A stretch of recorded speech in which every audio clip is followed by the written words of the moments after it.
Hey, good morning everybody. This is Casey with HomeSmart Real Estate Group of Northern Colorado.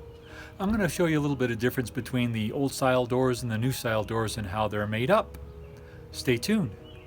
So these old style doors, they were made of mahogany. They're still hollow core, but they were solid wood. They also had solid wood borders around the outsides of the door. They gave it structural integrity and strength.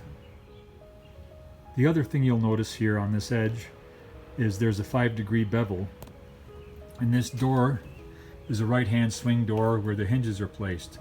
Well, that bevel allowed the door to close nicely, not hit the other opposite side where the striker plate is, and have a nice even reveal from top to bottom along with the rest of the door. So our modern day marble doors here are made from post-form Masonite pressed, so there's a pattern or design in the door like this.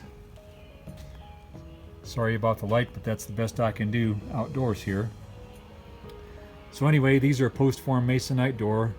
The border on these are finger joint lumber, and these came from Lowe's, Home Depot. Their doors are, how can I say it, a little bit less quality. Typically their borders are made of MDF, medium density fiberboard, which I call sawdust and glue. They don't have the integrity, at least that this wood still has.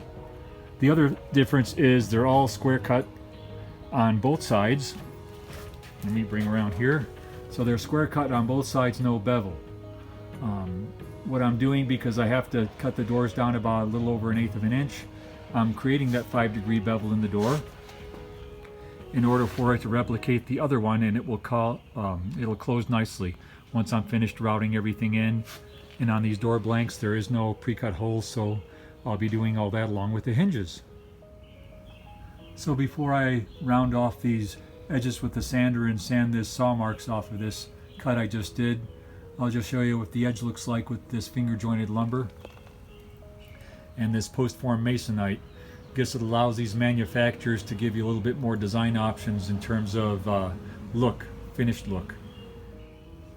So here you can see I've cut this 5-degree bevel in the door, and when it shuts along and hits that door stop, it'll have a nice even line around the whole door like it did before. Otherwise, I would have had to cut it. If I had a flush fit, I would have had to cut it a little bit back more. It would have been a wider gap between the door jamb and the door, which doesn't look as good and appealing and finished. Well, I've got all the doors prepped, routed with the hinges, and cut the holes for the handles and the strikers. And let me show you how this one finished out along with the other ones, which are similar to what I did here. So I made a jig for my router to route these hinges in place. There's 2 on these doors.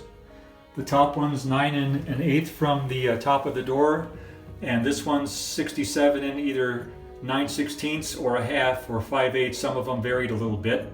So my jig was able to, it was actually a friction fit on either side of the door. I could move it where I needed it to be. So if you'll see here, this reveal is nice and even. Along the top, it is the same. And on this side here, I'm going to get a close-up. You'll see this gap is around 1/8 of an inch from top to bottom. Actually a little less than that. And it comes down to the striker plate all the way down to the floor. With the shadows, it's kind of hard to see, but anyway, that's a nice even reveal. With the new doors, with the square cut the way they're cut, these gaps around the door are either 1/8 of an inch or 3/16 or more, and they look like crap, especially in these new builds, and it just drives me up a wall to see that kind of quality, especially the price points people are paying for on these houses. So these doors were all blanks, no holes cut, no hinges routed in there, and I custom did everything in here. These holes are 44 inches from the top of the door to the center of that opening. It's a 2-inch hole.